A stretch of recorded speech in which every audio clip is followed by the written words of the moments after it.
Vamos pregar o Evangelho. Se uma pessoa ouvindo se converter, você vai ter um galardão que você nem espera, você nem sabe. Então, pregar o Evangelho de todas as formas. Vamos fazer uso daquilo que o Senhor tem colocado à nossa disposição para alcançar mais rápido o mundo.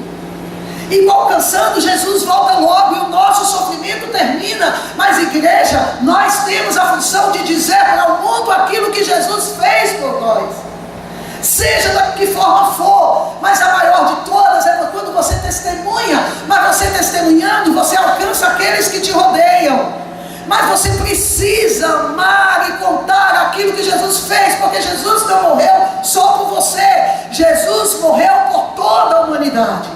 E eu preciso cumprir o meu id, cumprir a minha obrigação. Por isso, Paulo não deixou de fora a questão das sandálias, da evangelização, da preparação, os calçados na preparação do Evangelho da Paz. Eu preciso dizer, eu digo para um aqui, é no meu trabalho, é na minha escola, é para o meu vizinho, ou o que eu puder alcançar, eu preciso dizer o que Jesus fez, eu preciso dizer quem eu era, eu preciso dizer que Jesus é um Deus real, não é um Deus morto, como o mundo está acostumado a ver, aquele Deus distante, que não se importa com aquilo que acontece comigo, com a minha dor. Deus se importa com a menor coisa que me incomoda, e isso Ele tem feito, Ele tem agido. Deus fez, mas tem outros que Deus não faz. Qual o critério que Deus usa? Eu não sei, mas eu sei que eu tenho que pedir, porque Ele pode me escutar. E mesmo que Ele não me escute, Ele vai continuar sendo Deus, digno de toda adoração, porque Ele sabe o que faz. Mas eu preciso dizer para as pessoas, Jesus fez isso por mim. E Deus nos dá essas experiências para que a gente não só solidifique a nossa fé, mas a gente fale com ousadia de quem é o Deus que a gente serve. Eu tenho um bocado de experiência, vocês sabem, e isso me ajuda a impulsionar e saber que não há outro lugar no mundo que eu desejo estar, além de estar na vontade ou com o meu Senhor, aonde Ele estiver, no centro da vontade dEle, eu quero estar com Ele, eu quero, seja para que situação for, eu não vejo a minha vida longe de Jesus. Mas para isso, a gente precisa passar pela prova, a gente precisa passar pelas experiências, e depois, recebendo a vitória, diga para os outros o que Jesus fez, anuncie, caminhe, vá onde Jesus te mandar e fale desse Deus maravilhoso que te salvou, para que outras vidas também sejam alcançadas. Depois ele fala sobre o escudo da fé. O escudo da fé também é uma arma indispensável. Quando qualquer uma outra, porventura, porque não diz assim, ó, o escudo, eu falei que antigamente os romanos, a gente vê vários modelos de escudo, eu mostrei aqui, mas o escudo dos romanos, ele era enorme, ele protegia do pé à cabeça, quase o corpo inteiro, era o tamanho do homem. Ele era de madeira, revestido de couro, porque quando o inimigo lançava uma seta flamejante, não queimava logo a madeira, batia no couro e tinha resistência antes de alcançar a madeira. Então, vinha, e ele manda você usar exatamente porque o diabo atinge seta de todos os lados. Então, na hora que ele lançar uma seta de orgulho para atingir a sua cabeça, você já está com o capacete. Mas antes, você bota o escudo da fé na frente, então a seta bate. Vem de um lado, você bota, vem de outro, bota. É a proteção maior que você tem, é a barreira que você tem, é o escudo da fé. Como é que isso funciona? Na hora que o inimigo tentar colocar dúvida em você, você precisa lembrar, e a palavra diz, traga à memória tudo que te dá esperança. Você começa a lembrar que o teu Deus é real. Você orou, você pediu tanto e Deus não ouviu. Será que Deus existe mesmo? Ou isso é uma loucura, um desvario desses crentes? Aí você começa a lembrar, você põe o escudo na fé, Ele existe, ainda que Ele não me atenda, ainda que Ele me diga não, ainda que eu não entenda, Ele existe. Aí você começa a trazer à tua memória aquilo que te dá esperança, o que foi que Jesus fez. Você pensa que os pastores, os grandes pregadores também não passam por isso? O inimigo lança contra todo mundo, ele tenta semear a dúvida na cabeça de todos. A gente tem visto muita gente desistindo da fé por causa da dúvida, porque não soube usar as armas da forma devida. Aí quando vem, imediatamente eu pego a palavra e trago a memória, e eu começo a me lembrar das provas indubitáveis que Deus me deu.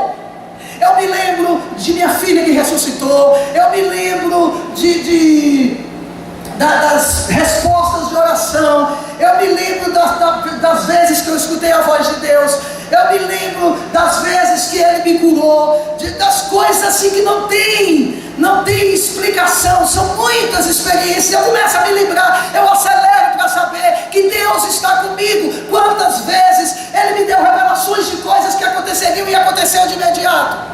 Eu começo a lembrar que Deus me ama, que Deus cuida, e que na hora que Ele vê necessidade, Ele manda o aviso, ou Ele dá a proteção, Ele faz o que for preciso. Deus é real, eu não posso duvidar. Então, o inimigo às vezes coloca, principalmente quando você faz uma oração, você pede uma coisa, e ele fica em silêncio e não te responde nada.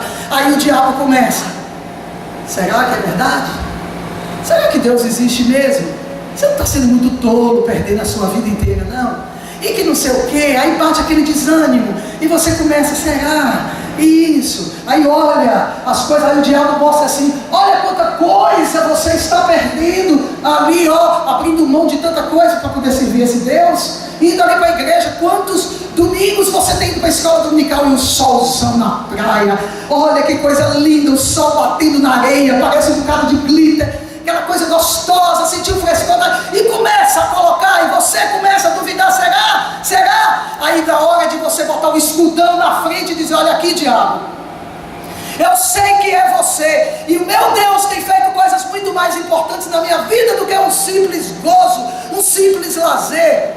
O meu Deus é quem me protege quando você tenta ceifar a minha vida. O meu Deus é quem me avisa quando você planeja me destruir. O meu Deus, e começa a trazer a memória. Você põe um escudão na tua frente e você crê. Ou quando alguém chega e você está pedindo muito e alguém diz para você: não adianta, Deus não vai te escutar. Olha, fulano de tal orou não sei quantos anos e Deus não ouviu. O outro pediu a mesma coisa e Deus não escutou. Deus não vai te escutar. Mas você coloca o escudão e te diz: eu sei que o meu Redentor vive, e ainda depois de morto eu sei que Ele vai cuidar de mim. Ele pode me ressuscitar, pode acontecer o que for, eu vou crer como Abraão creu, que ainda que das cinzas Deus ressuscite. Ele responde, porque Ele é Deus, e não tem lugar melhor do que para eu estar do que nos braços do Senhor. Eu ponho o meu escudo na frente, eu exercito a minha fé. Daquela mulher que, passando por um aperto terrível, abandonada pelo marido, com um bando de filhos, aquele dia assim, ó, todo ano tinha um filho, aquela carreirinha, tudo com fome, não tinha dinheiro, o marido com a mulher não estava nem aí, e ela passando fome, mas era a mulher que a gente acredita que ela tinha o dom da fé. E nós falamos isso no dia que estávamos ministrando sobre a autoridade dos dons espirituais, e ela colocou, chegava meio-dia, não tinha nada, nem farinha para misturar com água e comer. E ela arrumou a mesa, mandou arrumar, e os filhos: minha mãe ela olhava para as panelas, o fogão vazio, as panelas brilhando lá penduradas. Minha mãe está mandando eu colocar a mesa para quê? Logo coloca a mesa, colocava os copos, colocando as talheres, coloca tudo. Aí eu falei assim: minha mãe está ficando doida, acho que a fome está perturbando o juízo dela. E ela botava: vamos sentar agora e vamos orar. Chegou na hora do almoço: vamos sentar e vamos agradecer a comida. Então, um olhava pelo outro, aquele tanto de filho ao redor da mesa, um olhando para o outro e sacudindo a cabeça. E ela dava as mãos e começava a agradecer a Deus pelo pão. Está ficando doida. Quando ela acabou de orar, todo mundo parou, olhou, nada na mesa, toca na porta. Era uma pessoa conhecida que tinha feito um banquete para uns políticos que iam participar do negócio lá de uma creche, de um evento, e foi cancelado de última hora, e estava com aquele tanto de comida sem saber o que fazer. Aí disseram: a gente lembrou que a senhora tem um bocado de filho, veio trazer comida de primeira. Aí botou, e todo mundo olhava, tudo com as barrigas doendo de fome, porque não tinham o que comer. E está lá aquele banquete que passava não sei quanto tempo. Outro dia aconteceu a mesma coisa, sem nada, uma mulher de experiências, os filhos passaram uma prova terrível, mas lembram até hoje, isso estimulou a fé deles, das experiências que ele viveu na dureza, mas que viu a mãe crendo, usando o escudo da fé. Se Deus quer provar, para edificar, para mostrar, aqueles filhos cresceram vendo o agir de Deus na vida deles, vendo alguém o escudo da fé para não escurecer, no crer, em saber que Deus é aquele que providencia tudo que a gente precisa, ainda que Ele nos prove um tempo, nos deixe faltar as coisas um tempo, mas Ele providencia sempre, Ele sempre dá a resposta que a gente precisa. Isso é usar o escudo da fé, não deixar que o inimigo te desanime e coloque dúvidas. Ou quando alguém chegar e falar alguma coisa e fica duvidando, aí vem o desânimo, a pessoa começa a deixar quando pensa que não, está toda no mundão. Usa o escudo que Deus colocou para você usar, igreja. Creia que o teu Deus é o que opera os milagres, é o Deus do impossível. Depois ele fala sobre o capacete da salvação, que a gente bateu muito na vez passada, mas como tem várias pessoas que não estavam aqui, a tua mente é um campo de batalha, é um lugar onde Deus trava uma batalha com Satanás 24 horas por dia, 365 dias e 6 horas por ano. Satanás luta para te derrubar. É aqui, ó, na tua cabeça, é colocando as coisas que ele sabe que é a tua fraqueza. Ele coloca o tempo inteiro, é a dúvida que ele coloca. São tantas coisas que Satanás bombardeia a tua mente e que você precisa resistir usando o capacete da salvação. Se você foi salvo, não jogue fora, não permita que o diabo triunfe na tua mente, seja com o que for. Não vale a pena. Põe o capacete na tua cabeça, ainda que a Bíblia, as coisas que a Bíblia diga parecem não ter tanta coerência para você. Creia que Deus sabe o que faz, Deus vê o que você não vê. Deus vê o futuro, Deus vê adiante o que vai acontecer com você. Você não enxerga, mal você consegue enxergar o que está diante do teu nariz. Deus te ama, Deus quer te proteger e você precisa crer nisso. Põe o capacete que protege a tua cabeça inteira e não permite que nenhum ataque contra a tua cabeça te destrua, porque numa guerra, num embate, a cabeça ferida quase sempre é fatal. A pessoa morre. Não permita que o inimigo pegue e consiga triunfar através dos seus pensamentos. A maior parte das pessoas hoje que se afastam do Evangelho é um bombardeio aqui dentro. A gente precisa guerrear. Eu preciso saber que eu fui salva. Eu preciso saber que a minha vida usa o meu cérebro, usa a minha inteligência, usa os meus sentidos que estão aqui, para eu ver que não há caminho melhor, para eu crer naquilo que está aqui, para eu identificar quando há o inimigo lutando contra mim. Eu preciso exercitar aquilo que eu tenho aprendido através da palavra. E se eu não estou aprendendo, então eu preciso tomar consciência aqui de que eu preciso ler, eu preciso conhecer, eu preciso amar essa palavra e viver essa palavra, ou então eu estou perdendo tempo. Usa o capacete, proteja a tua mente, blinde a tua cabeça, para que Satanás não consiga atacar e destruir. Na hora que as dúvidas vierem, lute. Como eu falei, vem aqui para o sentimento, mas é aqui que tudo é aqui que projeta, é aqui que digere, é aqui que tudo se estabelece. Então lute.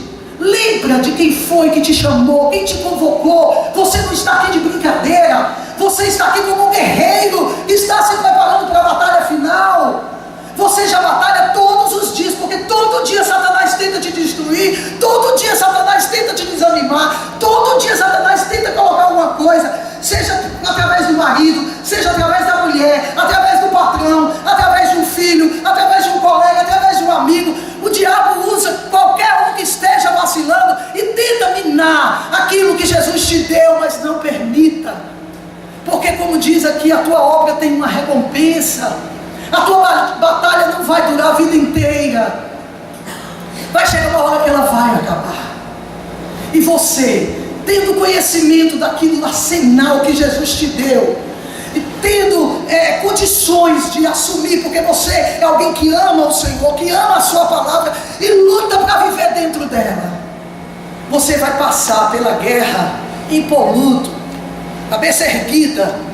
Você vai passar vitorioso, vai entrar na guerra, vai derrotar o inimigo, ainda vai sair mais do que vitorioso. E além do gozo da vitória, na hora que chegar lá, você receberá a coroa. Gente, vale a pena. Deus não te deixou despreparado, desprotegido. Deus nos deixou com tudo que precisamos para ser mais do que vencedores. A gente só não usa se a gente não quiser. E por último, ele fala da espada do Espírito. Observe que as 5 outras armaduras é só defesa. É o inimigo atacando e você defendendo. É o inimigo atacando e você defendendo. Mas ele também lhe deu uma arma de ataque, uma espada, que é a mesma do capacete, é a mesma do escudo, é a mesma da couraça, é a mesma do cinturão da verdade e é a mesma das sandálias do Evangelho da paz. Deus te deu a espada do Espírito, que é a palavra. Com a palavra você se defende, com a palavra você ataca. Observe que Jesus, quando foi tentado pelo diabo lá no deserto, o diabo chegou para ele e disse: olha, você está com fome? 40 dias Jesus estava com fome, sem comer nada. Gente, quem aqui já sentiu dor de fome? Dor mesmo. Só 1, 2, 3, 4, 5, 6. Fome dói. As pessoas que já passaram fome mesmo dizem que é uma coisa desesperadora. Parece que está colando tudo aqui no corrói. Diz que é uma dor, é um desespero. Por isso que leva muitas pessoas a furtarem pequenas coisas para poder matar a fome. Jesus ficou 40 dias. O máximo de jejum que meu filho seguido foi 3 dias. Parecia que eu ia morrer. Imagina, quem está acostumado a comer e comer muito, passa 3 dias sem comer nada. Parecia que ia colar o estômago, uma parede na outra, um lado do outro. 40 dias. Certamente ele já estava fraco, como homem, começando a ver tudo turvo. E aí o diabo escolheu aquele momento mais frágil do homem. Está com fome, Jesus? Você tem que comer. Você é o filho de Deus, você fica com fome se você quiser. Está vendo aquelas pedras ali? Manda que transforme em pão. Eu às vezes fico assim, conjecturando, viajando. O diabo não ia simplesmente pegar a pedra e dizer assim: a pedra é feia, suja, manda transformar em pão. Eu imagino que ele pega aquele aroma daquele pão. Quem já assou pão aqui, sabe? Então quem passa junto da padaria, na hora que está assando o pão, dá vontade de você entrar e comer o pão todo da padaria. Aquele cheiro bom. Acho que ele fez aquele aroma passar pelas narinas de Jesus. Está com fome aí, aquilo, cheiro de comida, aumenta a fome, dá mais vontade de comer. Manda. Quem sabe ele pegou uma pedra e fez virar pão e disse assim: olha, sinta, é fácil, você é filho de Deus, manda. Está escrito. Ele atacou Jesus com a palavra. Está escrito. Aí Jesus falou assim: também está escrito, Satanás, nem só de pão viverá o homem, mas de toda a palavra que sair da boca de Deus. Ou seja, o homem pode passar 1000 dias sem comer nada, mas se Deus disser viva, ele vive.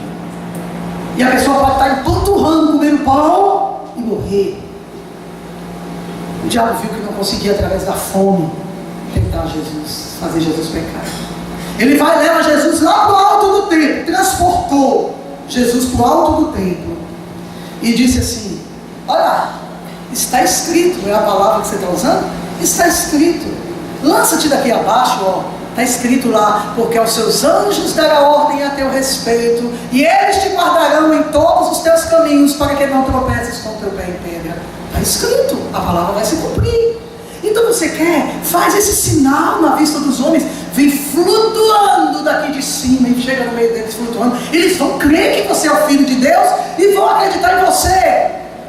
Aí Jesus agora pega a palavra e se defende novamente. Também está escrito: não tentarás ao Senhor teu Deus. Eu me jogar, eu tento a Deus. Eu não vou sair da palavra.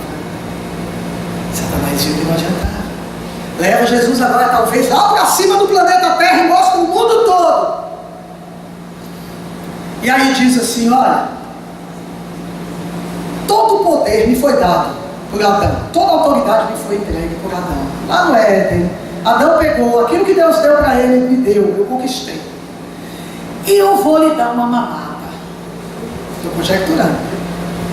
Eu vou lhe dar uma mamata. Ou, aliás, parafraseando, não é assim? Vou lhe dar uma mamata. Você não vai precisar morrer. Você sabe, eu acho que ele abriu assim, mostrou. Olha o que você vai passar. Quantas chicotadas isso vai doer. Olha o teu sangue, você na cruz, a humilhação, Filho de Deus sendo humilhado. Olha o que você vai passar. Eu te dou tudo que Adão me entregou, eu te entrego agora. Você não vai precisar morrer, não precisa ser sepultado, não precisa descer ao teu inferno. Você não vai precisar de nada, tudo eu te dou. Você só precisa fazer uma coisa. Ajoelha aqui agora, rapidinho, dobra o joelho e me reverencie. E eu te dou tudo. Jesus, como homem, poderia ter olhado, rapaz, quanta coisa eu vou poupar. Mas ele tinha convicção de quem ele era, para que ele veio e para onde ele ia. Então ele diz: vai embora, Satanás, eu te repreendo agora. Porque está escrito, é com a palavra que ele se defendeu, está escrito que somente ao Senhor teu Deus adorarás e só a Ele tu servirás e darás fruto. Vai embora agora. E repreendeu, usou da autoridade que a palavra dava para ele. E Satanás se foi. Agora Satanás foi, o que aconteceu? Vieram os anjos, como Jesus talvez humanamente não tivesse forças para caminhar até Jerusalém ou até Cafarnaum para ir se alimentar, ele estava fraco. Os anjos vieram e serviram a Jesus. E assim acontece conosco.